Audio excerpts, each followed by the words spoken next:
Patalo fatu le pa ia fo iman malo le tatu tunu Samoa no lala fo I Melbourne ia maso se alarfa fo I o loo whafonga mai ei ma mo nei whasa longa ia ata alo fatu le swa fo Yesu Kiristo ma alo fo tsoi fua pe lo fo I o tatu whaafsanga I mo le nei wha mai ia a me se fo I o pe o tapun puni uma mea o tatu no for fale ia mana o mia fo le tatu whano longo le upole tua whalo tele ia a me se fo I au tatu iei teim whainta wha pene ia whaistatu tau tama atasi mai te fo never no for fola up ta fo me le up wha malosi o tangata manuia fo I lato whafonga mai.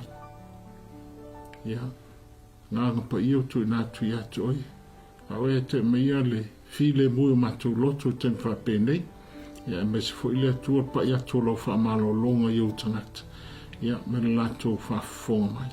Ia, ia oelo matu tua. Swafo Yesu Kiristo. Amen, amen. Hiu whaitawa tuani mai upu mai le fionga le tua. Au tatu o me nei teimi lima nei masina ta lung tatu loka I whale e o tapu puni me umam ia ma whalong whafongat fo ima sa amata mai a matio feo lolo wha mai au le wo me au kuso wha teleina ia e pawal tala e whafonga I le maloma. Ma le langi atoa, pawala tu tala e whai mai. No for fale. O whapalangi atu, stay at home. Stay with your family. E wholinga mai I.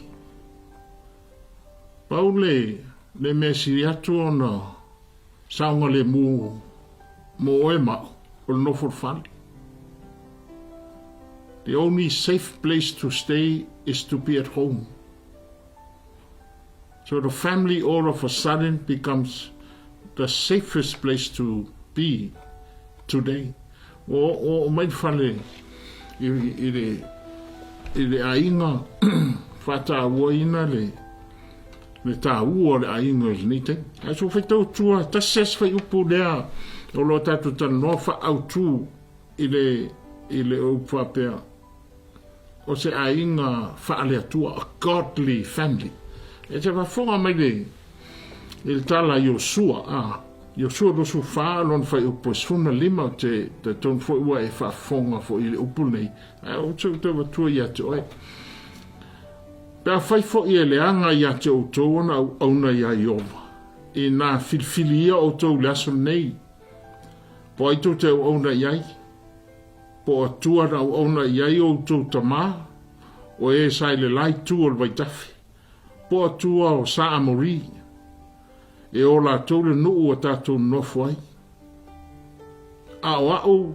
nei malo wai ma tō te au na iai ofa ia o e wafonga mai rautu atu I Yosua le pirfilinga I tangata wau lato wawa ai meo lo tutupu ma meo tu lai mai ia whape na fuli tato iai tono le o wha mai nei ia mai wawa ai fo nei meo tu lai mei lo ai ta ua la fifilinga al tangata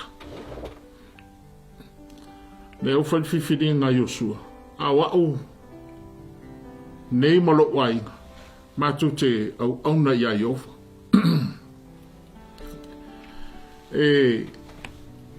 me mo mua leo te fio tua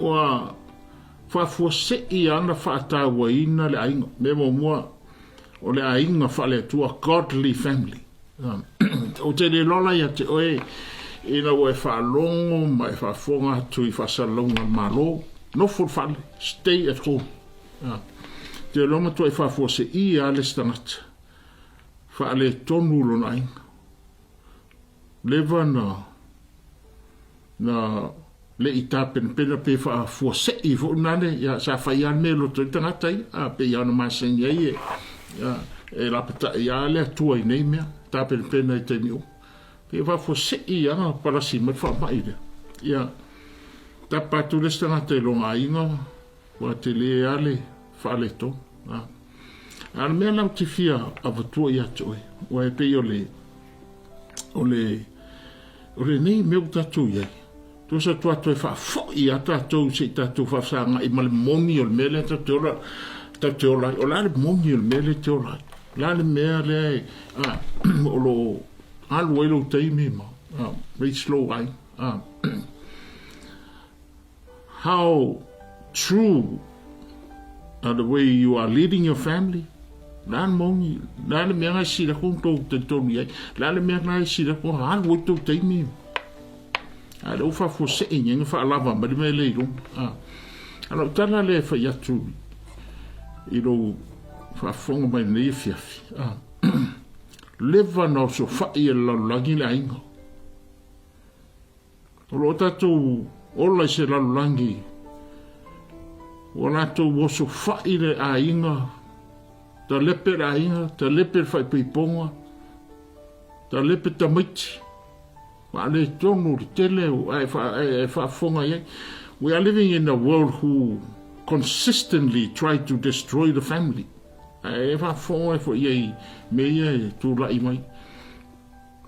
Domestic violence, divorce, kids running away from home.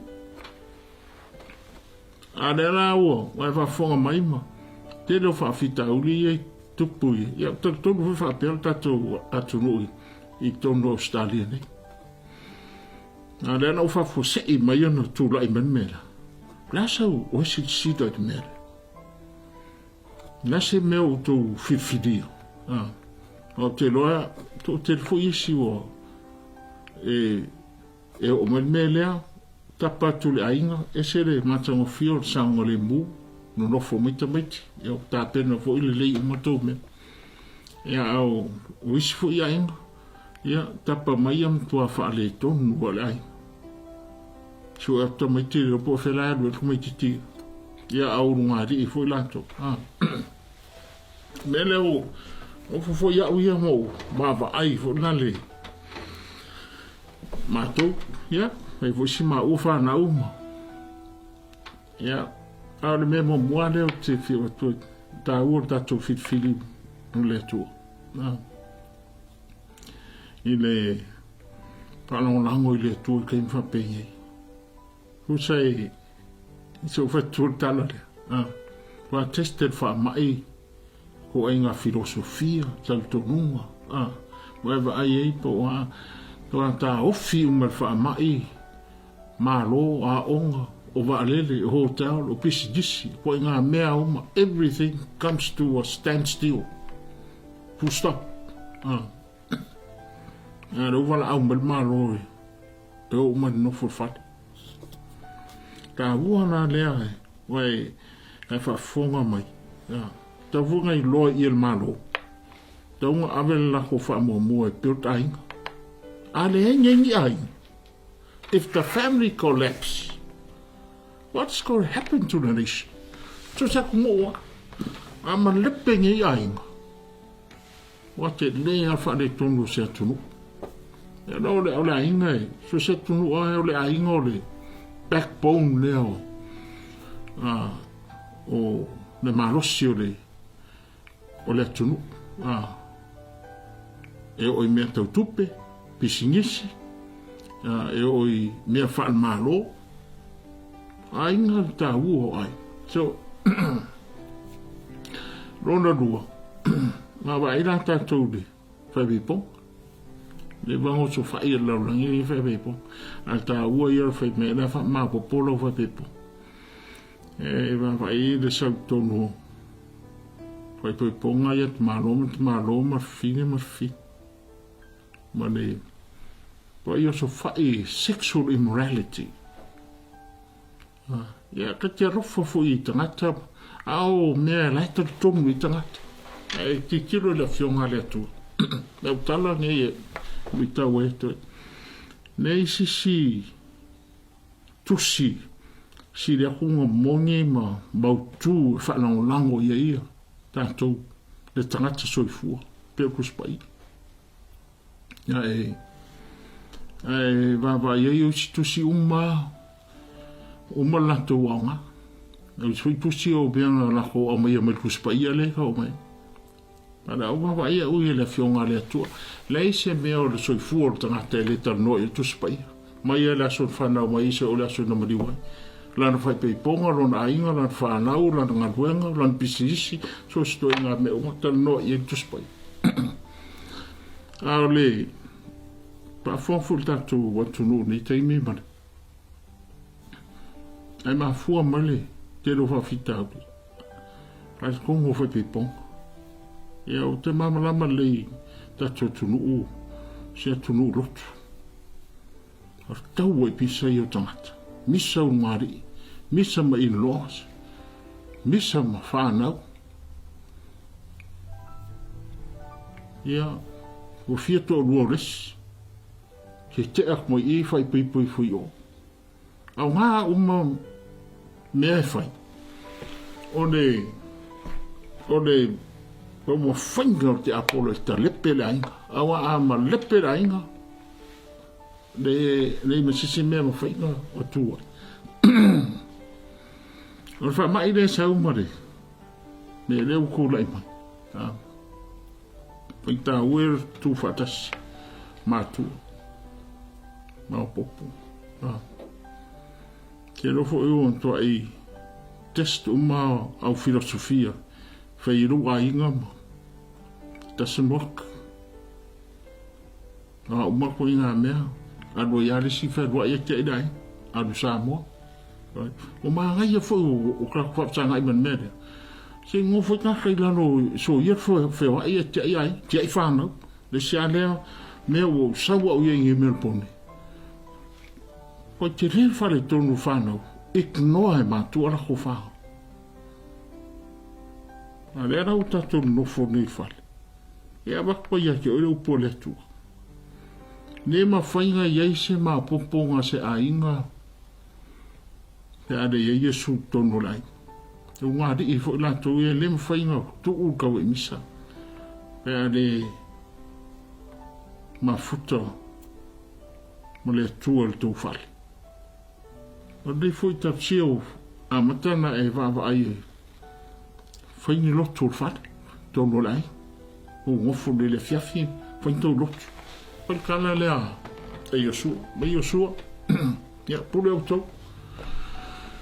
Kona mea tau te whiwhiri ai. Au fiu fo Yosua I tangata e. Fiu kau apai tangata I lea tua. Lese I ngei mea. Anta ua lotu Samoa. Ese an mea lai mawo fo ui dis tangata. Au challenging oi. Ulo wola ia Yesu. You will never find anything like that anywhere in this world. Isi aru stani isi roku ma iska kongu. Taua lea o le me e whapito e kepsiano o le file mu, o le moni, o le ambia tonu, o le alofa. E baba isi rotu ngā o le kauane whai. Ne ma whainga mo se file mu o le ai. Non tonu. Awa ailau whanau. Awa ailau o wano. Asi nei whanononga tele I te au. Leo o losu tau sanga o Melbourne. O wawa aile. Pale tonu whanau. E wo I o tamaiti o la woltete. O I tamaiti o whai kengi ma whape. Whape na. Au I misa soro. E tau mai o kamaiti o kakwaku. Ia, ai. Ai maa ua pe ai loa e tangata le. E tā ua o reo. Mai I suke riso I tono lai. Maa futa ai. Ko maiti e taunga. Wha maa popo maita maiti. I'll just say this in English. Just for the sake of the young people. Young people, I want you to listen to me. Next to God's blessing is your parents' blessing.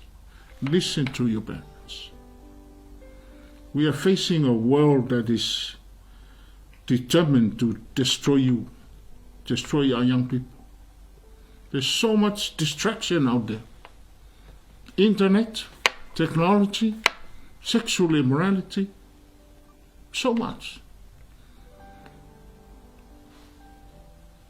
But the aim is to destroy our young people. Le oka me ki dao. E o soro ka fa. So ta ua yo e mea le. Le whanau longo i. Me ta miti lotu whanau longo i le atu. E te le te rifa fitauli. Na me tala se tasi atali i atia. He said, Pastor, I was introduced to pornography when I was 6. Whatever form. Ai o whetwe ile na oi. A pe ngā uma na ngā wau. O kofu unta me tim telefoni ma internet ma iPad ma mea ma whapenga. So we are living in a very dangerous world. Uno kako wola se lalai. Ane mongi na te riso te wakoe la whao. Ya, ona mea anga heabi. Ta no mai nei fa mistasu tomato e ule lope fa whena o lau whanau drugs. Nā tana tana I re. Sa mua wawa aile spend time im kamiti. Wawa aile tamiti. Pa lofa ka kou tatou whana. Ia. O lau ane tana e whai. O le nei fo I le wha mai leo. Si ka whunu ngofo I mga kou. Whasanga I tatou a ingam tatou whana. Si tatou toi tilo le lei. O whele tatou te angai. Whele awe I ka whamomu. O tatou tonu e le atua pere. Pena leo al lotu. Ia ne heu. E se na matango fio ke viso. Te le tano whana fo ele pe o le lotu. Whana e lotu e so uma e le tali e nei so ke viso. Whai maare mwhao. E venga sui lo lotu. Ne ma whai mwhafo winga o lo tangata. Ai, o le meno whano fia tal notua. O lo wane tal tonunga. Ai, tu sape tatu e loka I taimi nei. O le tatu mai I whafo ma le malolosi. Ma le anga I luma. Ma le ata mai. Ma le whaatuwina le anga paia. I will say it in English. We're going to come out of this much stronger if we listen to God. Le va pera ka ko ngofo le fane ma ko fefe ima. Fa no longo I news. So fear mama. Ya wa te ni fa ngo ko I malisi. E o fefe le se alu fa lo lo te o mo ko ile fa ma. O de ngalo le tala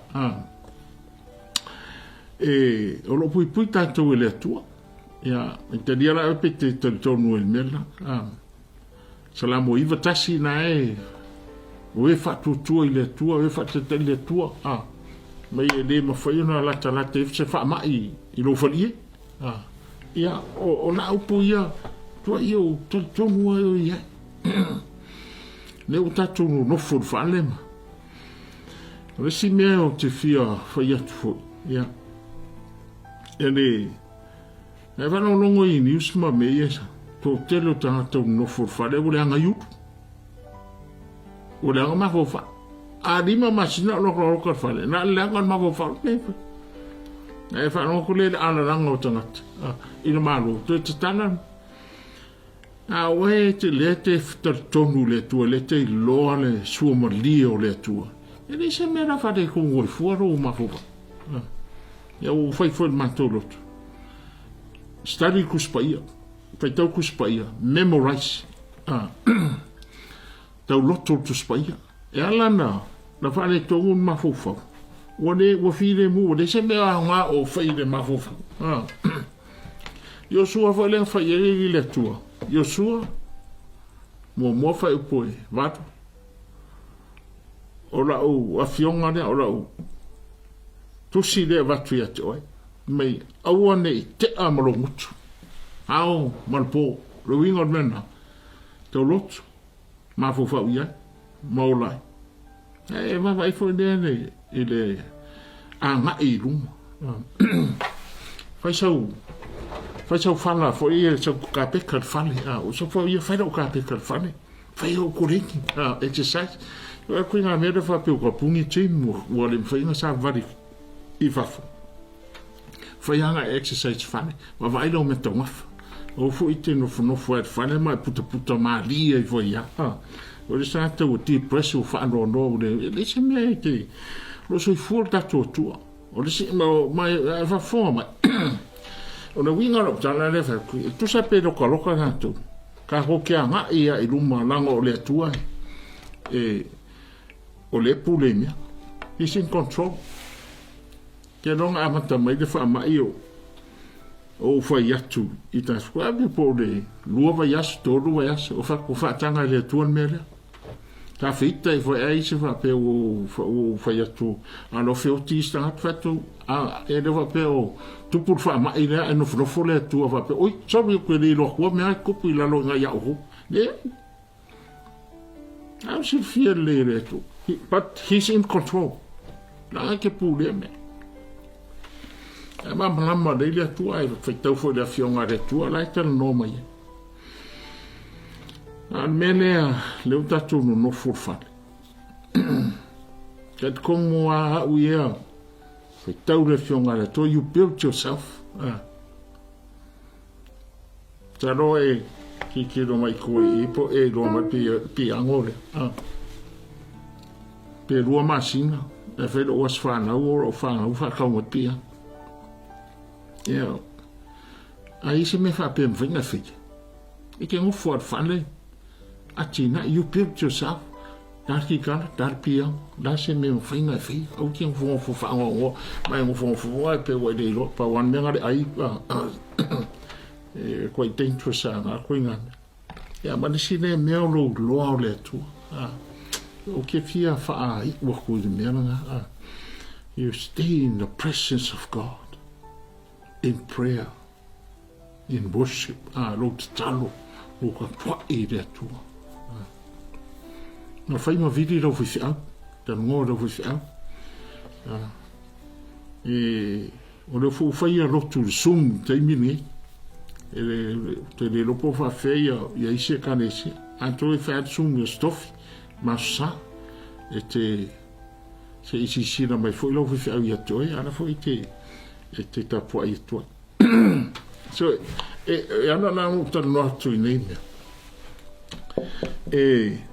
tu sape ka te ui ni merni ta tu te mai fa fo mal los o fia que se o fa fo ma ai ro ma fa sharp because now you know your word le upole tu ale fo wa ngofo wa mo e va ai me va pe o au me se senge e re ko fai e le to fai ha tele lo kai mi ari pele le ai ko o le ya mo fo la lo va le se va file mu mai le tu e le lo tato wa mi to fa o va le la se ta o le ye me wa o me le tu ya o ina tato to le me mo mo ka wale risle tu a godly family ye le tu lo wine o rua vai do fa pepo no ngati non to ai do fa na o ka fa si kame na me ko uma sui me ta tu sa mo e tango to tongi come kiri fui ki po le a o da to inga me o me ai tau tuai Ja. Lona wha. Ia race. Lau whanau, lo ainga. Ia yeise mea tangata e whai a ngofo drengi. Au kako ngofo. Nei le nganga pa ia ndato. Nei se mea kau ke pukone. Nei iei le tua whaamalo si au mai a tato. So I loo, la ua ma ai mea. Eu ia au te tatalo ai po mole atua, whaamon mole vese whaamai. Ia rufangia tangata. Ai, oro ia le file mō I le whare. O vesi nā mea o te whia o makua I atu. O, me wā whai meire mātou ainga, mis fwere kāne si o te whai ei. Au whi whai whaamantunga le whare. Whai whaamantunga. Holy Communion. Ia, o te reinga e whawhentai des tangata. Al wha mai nge uanga koe whafo ia ka kou whare. Au, o le tangata a le whia whatsafa mantunga kua I le talia ingai. Ai toi, pawa aitu. A mata me le a ingai, taimi o ese mai, a mose mai Israelu mai kupito, whatonu le atua. Fasil mau, wai le whane la ingai, ngō whaikou, la so ne la au ese mai ai. Ai o fo I le taimi o Yesu. Nei runga lo ai. A whai le whane des whatsa a whai. Kau Yesu tofi la reto, e tanai. Aro tino le, e uto ai. Mantua ia. Au whare ipu, whai tanai. Ipu le whai whaulo totu, e uto e inu ai. Mantua ia. Mai se, whai ase I, e uto e sapa, mai to e whio mai. E te, wawai whai o le au so o, whai e tō rua le no, tai au le tō tu Yesu. Tano toi mai Yesu whai. Anga whia kua le whai. Ia o te le uri e. A kui Yesu tofi le areto. Nā tā whai whai le whai sa au whai. Angi whai le whai. E tūporo le o ngato. Mo whai a kum whai marosia. A o tofi le areto. Ai.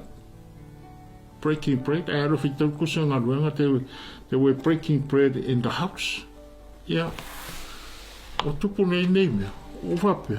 Po whawhe ina no whai whamantunga tātou roinga. O lesa whamantunga lesi ni mamasinga. Wasa e so ngai whiwhata. A rea no he te toi.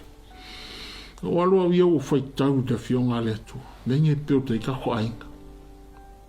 O whai lau whangau. O keepinga mengi. E ko te tia ia lona mea rei. Ko kau e misaro. Ko whea inga iro. Pau wale an mea te mea truth. Ia te o tau. O le maliu. Ma le toi tū o ke risu. Ia wao seo whanau. Whanau whai umala te toru. Ia. O watu. Mai whai motu te toru. Ma tō whai ana whamantungai. Ia sorua Poa sorua. Ai o warano matu foi e le fato se me fa lot. Au se me foi neo e tonu e papa le mea. Ai va ai le fionga le tu. Le fa tonu e su ho mai yo to keeping on me. Se yo o ko fio mai. Pe yo le mere sustain na. Mai se na kai mi rei o I nadi kai mi fa mai. O wa ai le tu for mere. Ja, maar dan fai met van mij ver van mijn tongue po.